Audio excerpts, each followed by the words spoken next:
I'm a CFO of Renew. Hi, my name is Kuisra Jalkar-Tadaporn, and I'm the CMO of Renew. Hi, I'm Pinapa Pecharat. My nickname is Pinny.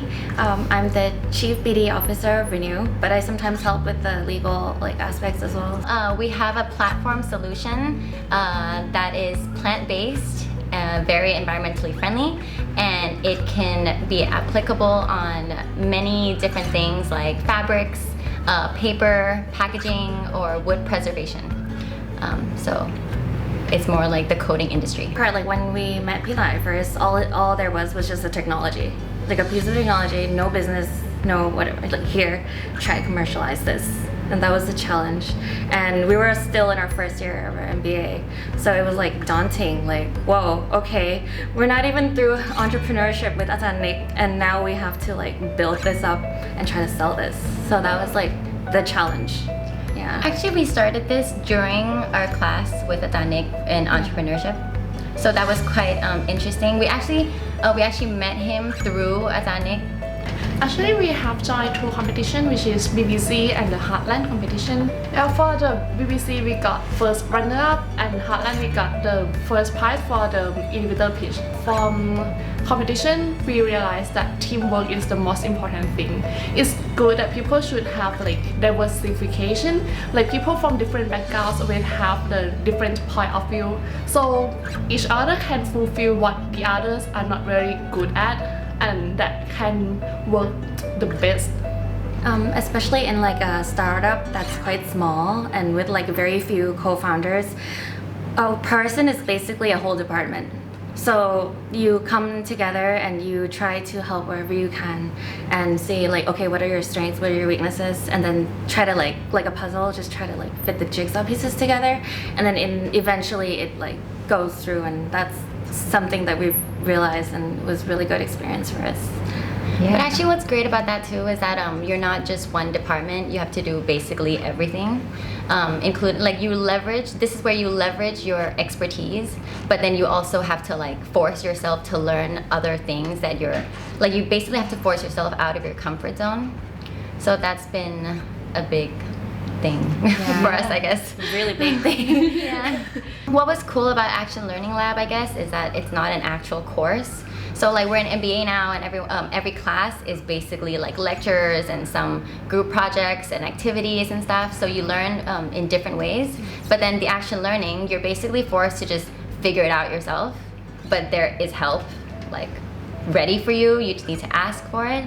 But then it's basically more like a consultation program where we just consult with Atanik rather than like be told what to do kind of thing. But then he does like kind of he likes to say snappy things that make you like question yourself and what the company is and what you could want it to be and why. A lot of whys. He's like the voice of reason that we need. One of the things that he always like would stress is that you need to get out there and just try as quickly as possible, because if you don't try, you never know. And like just basically get from behind your desk where you're like thinking and doing all the like paperwork, and just go out there and talk to people, because that's the only way that you'll really know what they really need and what the market really needs. And even if you fail, at least you learn and you know how to like shift your strategy. So agility, basically. Yeah, that's something that he always told us. So during our preparation for the competitions, like the pitches, we were, I guess, trying to prepare in different ways, like watching Shark Tank on Netflix. And then in the beginning, when we kind of started watching it, it was really like scary and daunting, because like you're hearing all these questions and it's really intense, and you're just like, oh my gosh, how are we supposed to answer those? But then when you talk to Atanik, it's basically the same thing, and he asks us like just as intense like questions. So we had to prepare by answering Atanik, because if we can't answer it, then he's going to be like, well, if you can't answer me, then you're not going to be able to answer those people. And they are basically sharks. And in BBC, basically the judges are supposed to be quite dramatic harsh. and intense. Yeah. And there's a bit of like show, like Shark Tank. BBC has like a lot of show element involved. So Ajanik did warn us that like, yeah, just don't be freaked out if the judge is like too harsh on you because it's their job. This is what they do every year with every team, and the audience loves it. So I guess he like tries to make it really intense for us during like practice rounds, just so we're prepared for like the real thing. So I think he did a good job there. 3 of us have no experience from starting the business from scratch, so I think that people who has the experience can guide us the best because they usually know how to start with it. So Ajanik try to help us with his real experience, like this one, if you gonna start pricing this like this, it's not gonna work, so maybe you can find the other way, something like that. And that, I think that is one of the most valuable thing that he give us. During the competition, it kind of just forces you to start, that you just need to start somewhere. And then Ajanik always makes it so clear that we need to get traction. Without traction, then you're nothing, etc. And then it's kind of like a circle. But then you need to like start contacting people, you need to start doing this, you need to start doing that.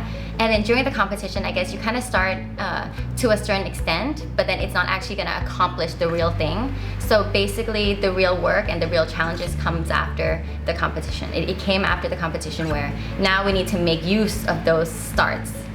So now we got to continue it and actually close those deals. And since a lot of our work deals with like I guess public organizations more than private, it takes longer, and I guess it takes some patience and a lot of understanding and a lot of I guess their way of working is very different from private companies. So that's also a challenge. Our product is like a platform solution.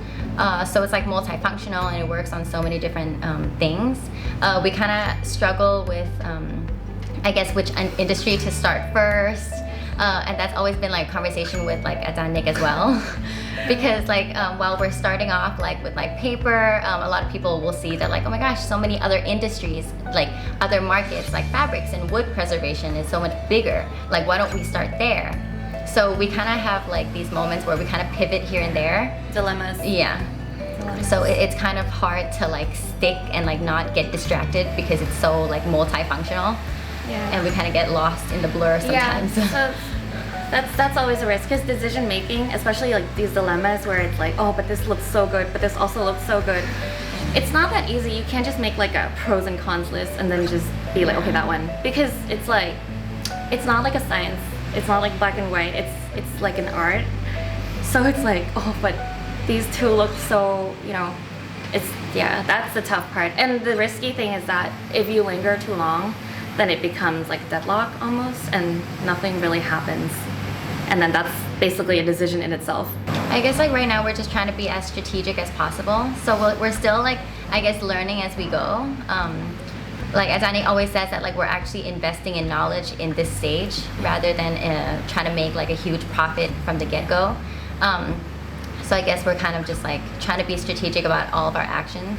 So we're gonna like retail our products like anywhere it needs to lead somewhere. But then I guess business-wise for Renew, we're also currently about to pitch our product. So now we're starting to dabble into the fabrics market because we can work as like a prevention, like a protection for fabrics for like, let's say stains, etc. They're currently looking for alternatives for fabric care to prevent from stains.